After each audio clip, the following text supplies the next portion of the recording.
I got asked an interesting question earlier. It pertained to Craig Jones, greatest no-gi grappler on the face of the earth, and by the way, a specialist specifically with leg locks. And the question was, would Craig Jones's style be something that he could implement within mixed martial arts? The general belief is no. And I'll tell you where that general belief comes from. The general belief comes from seeing the sport of mixed martial arts done since 1993. You could never count how many knockouts you've seen, how many submissions you've seen, how many guillotines you've seen, how many referees' decisions you've seen, how many TKOs you've seen. You could never count that. You simply would not know off the top of your head, right? And if you were the guy that had to go back and figure that all out, you got too damn much time on your hands. However, you could, if you were an aficionado on the sport, you could count every leg lock finish that you've ever seen. You could count it all in one hand. So under the belief that the sport has been around for 27 years, and almost nobody has ever been tapped out with a heel hook, straight ankle lock, knee bar, any way you want to do it with leg submission, you're going, well, no, those don't really work. You would not be wrong to bring that argument in. Here's the problem. Craig Jones does them different. Okay. The Danaher Death Squad has techniques that nobody else has seen. It's as simple as that. This whole, I have secret techniques, that's a load of crap. And that's done for marketing purposes to either sell an instructional video, sell a seminar, or get yourself in a magazine somewhere. It's a bunch of crap. Except if you are with the Danaher Death Squad. They have a system that nobody else does. Now, the reason I bring this up, getting out of a heel hook is as simple as rolling, getting your kneecap down, taking your free foot, pushing on the guy's butt to create a little space. That's the technique for it. But outside of that technique, which is 99% effective, you're stuck. Now, when you deal with somebody like Craig Jones, the reason Craig is so effective with the heel hooks is he has an ability within his own hips and his knees to create a pressure above your knee joint that will freeze you in place, and therefore you cannot roll. It's technique.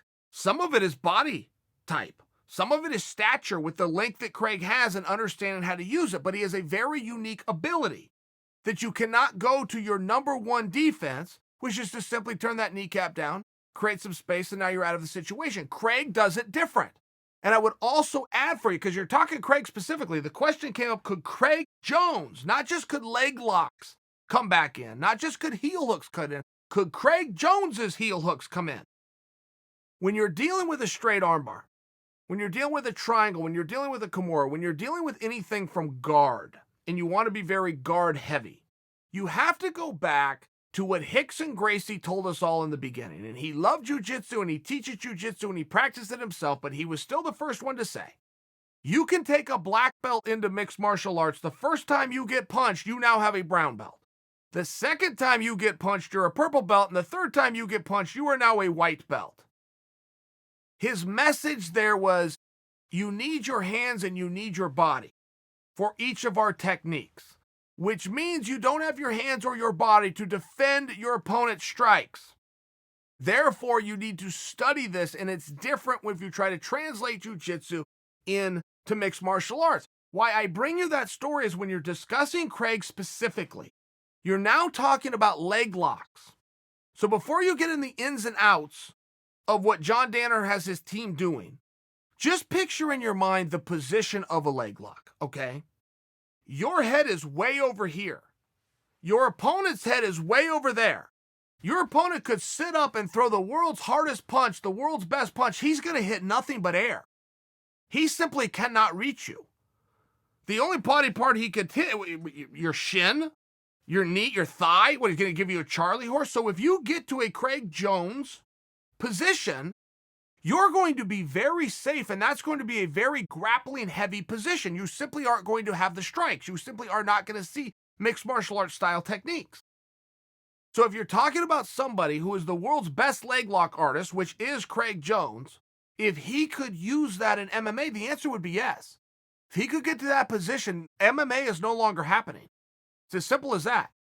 If Craig Jones gets to that position, grappling is no longer happening. You are going to be in some very big trouble. It's as simple as that. Now, this is a technique issue. This is an experience issue. Craig has a very unique ability within these positions to stop you from rolling out of them. I will also share for you, I'm not the only one that shares this opinion. Former champion Robert Whittaker agrees with me, which is why Robert Whittaker brought Craig Jones into training camp to try to learn some of these positions. So my answer, straight, would Craig Jones's ankle locks and heel hooks be something that could translate to MMA? If Craig Jones is the one doing them, yes.